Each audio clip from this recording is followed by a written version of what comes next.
Benzene molecules are 6 carbons in cyclic formation, 6 pi electrons delocalized, with each carbon in sp2 hybridization. Stability of these cycloalkenes is dictated by the concept of aromaticity. Don't be overwhelmed. Let us break down the criteria for the sake of simplicity. First, the aromatic compound must be cyclic and planar. As we mentioned before, sp2 hybridized carbons, sp3 carbons only act as a strainer. Next, an uninterrupted cyclic cloud of pi electrons that allow for resonance ability, ensuring the structure has odd number of pi bonds, ensures aromatic stability. Also known as Huckel's rule, defined by the equation 4n plus 2, n must be an integer for declaring aromaticity to be true.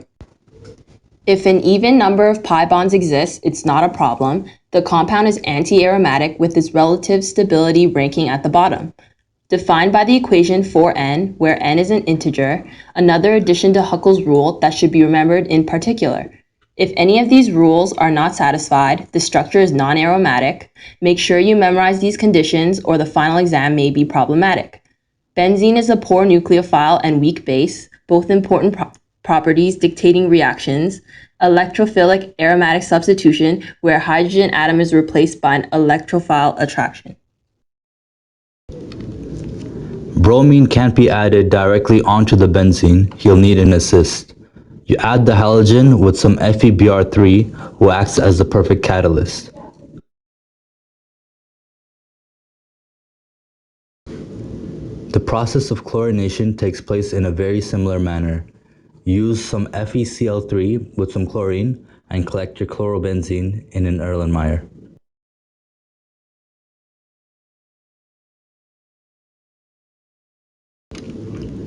Benzene and some nitric acid is how you perform nitration.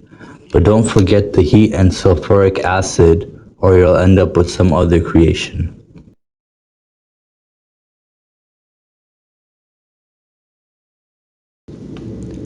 Synthesis of phenyl sulfuric acid requires a somewhat dangerous route.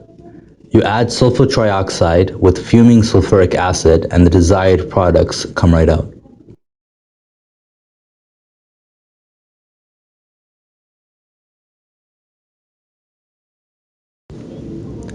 Aniline can be made directly from your nitrobenzene if you're a bit short on time. Simply reduce it with some H2PDC, so easy it should be a crime.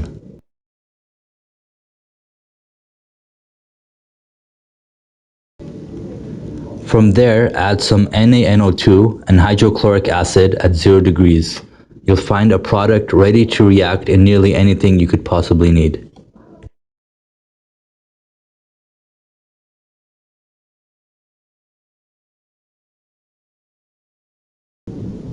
After Friedel-Crafts isolation takes place, benzene get a new phase.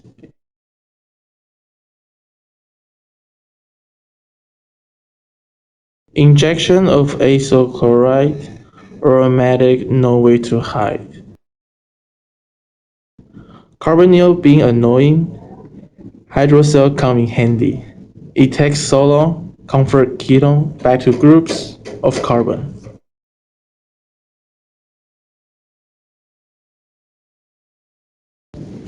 In the presence of heat and chromic acid, the reaction will be classic.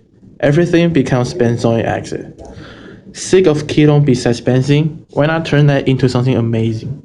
With the help of nickel Rennie, alcohol is there dancing.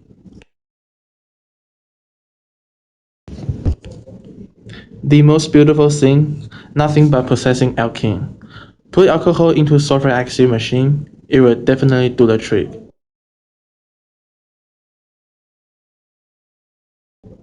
Wondering how to add bromine?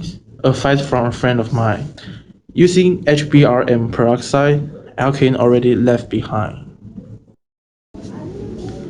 When it comes to superoxide, it is easy to decide. Time for bromine to die, alkene gets to revive.